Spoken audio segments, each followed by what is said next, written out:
Assalamualaikum warahmatullahi wabarakatuh. Selamat datang di Ngobrol Bareng Tadi Soalnya. Nama saya Puspita Wijayani. Bersama saya Rizkina Surya Dewi. Bersama saya Alifa Omehanan. Dan saya Diana Rizka Putri. Oke, jadi di kesempatan kali ini kita akan membahas tentang fashion stylist ya Kak, yang seorang laki-laki tapi berpenampilan seperti perempuan di pengajian ya Kak. Itu terjadinya kapan ya Kak?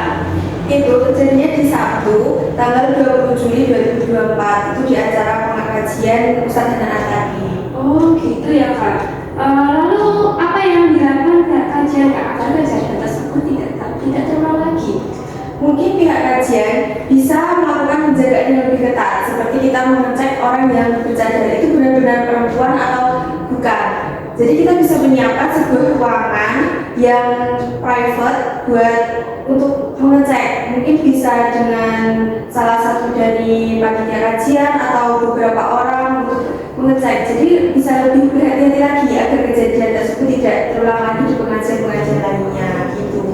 Nah, untuk di lingkungan kita sendiri itu gimana agar kejadian itu nggak terjadi gitu di lingkungan kita? Nah mungkin kita ada beberapa cara ya Kak agar tidak terulang lagi di depan kita. Yang pertama, meningkatkan literasi keagamaan. Kita harus memastikan pemahaman ajaran agama, integritas, moralitas, dan tidak menyalahgunakan simbol keagamaan untuk kepentingan pribadi.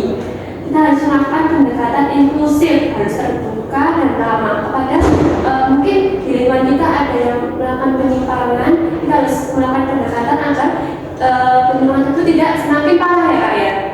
Lalu yang kedua, kita harus melakukan pendidikan moral dan etika. Nah seperti mungkin di agama dan di pendidikan Pancasila kan kita juga diajarkan untuk kita harus bermoral, kita harus beretika di lingkungan masyarakat gitu ya Kak. Yang ketiga itu pengawasan terhadap simbol keagamaan. Contohnya seperti cadar. Cadar itu kan sunnah ya di agama kita ya Kak. Iya. Nah, jadi sunnah kan berarti boleh nih pakai juga boleh, tidak juga tidak apa-apa. Lalu kan di kebanyakan cadar itu dipakai oleh perempuan dan memang harus perempuan ya Kak ya. Iya. Lalu yang keempat, penegakan hukum yang tegas. Jadi pastikan siapapun yang terbukti bersalah atau mungkin di kasus ini penipuan ya Kak, bisa dibilang penipuan karena dia menyerupai perempuan padahal dia itu seorang laki-laki. Jadi harus tegas agar dapat menimbulkan jera kepada pihak yang melakukan pelanggaran tersebut dan kepada masyarakat luas agar tidak terulang kembali. Mungkin itu sih Kak. Lalu apa sih Kak kaitannya kasus ini dengan nilai religius? Untuk kaitannya itu LGBT ini kan dianggap bertentangan dengan fitrah manusia yang ditegaskan dalam akal dan hadis. Karena dalam Islam mengharuskan menggarisbawahi bahwa peran gender yang jelas dalam masyarakat. Kan itu dianggap sebagai pelanggaran terhadap peran gender yang telah ditentukan oleh agama. Karena kan di beberapa negara dengan mayoritas penduduk beragama Islam yang menerapkan hukum syariah yang melarang homoseksualitas dan mengancam hukuman mati bahkan hukuman berat. Dengan dalam pandangan ini, agama LGBT dianggap sebagai bentuk penyimpangan seksual yang harus dihindari dan dilawan. Meskipun hak asasi manusia diperdebatkan, tapi dalam ajaran Islam ada larangan terhadap laki-laki yang menyerupai perempuan, bahkan sebaliknya. Seperti di dalam surat An-Nisa dan surat Al-Syu'ara, pandangan ini menyoroti bahwa LGBT dapat menghambat regenerasi dan menciptakan ketidakseimbangan dalam kehidupan manusia. Kalau dari pendidikan Pancasila itu gimana sih Kak?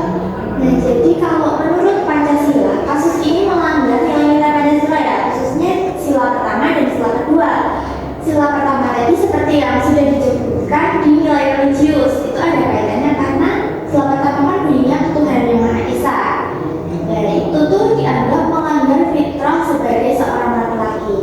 Kalau di sila kedua itu kan bunyinya kemanusiaan yang adil dan beradab. Ada kata beradab nih. Nah, sebagian kelompok itu menilai bahwa LGBT bertentangan dengan kodrat sebagai manusia, sebagaimana yang dipahami dari ajaran agama dan tradisi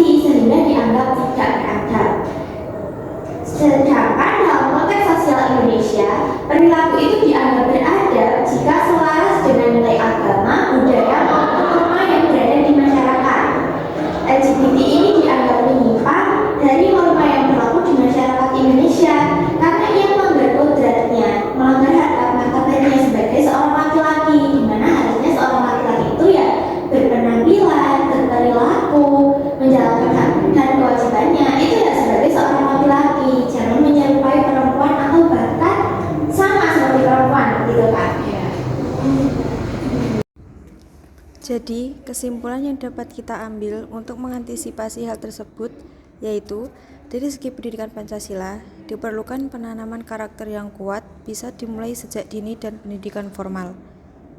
Dari segi agama diperlukan pendekatan kepada Tuhan Yang Maha Esa.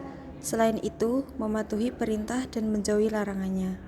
Oke, mungkin cukup sekian ya Kak ngobrol-ngobrol kita pada kali ini. Mungkin kita bisa ngobrol-ngobrol kembali di lain waktu. Semoga bermanfaat Ya, semoga bermanfaat untuk kita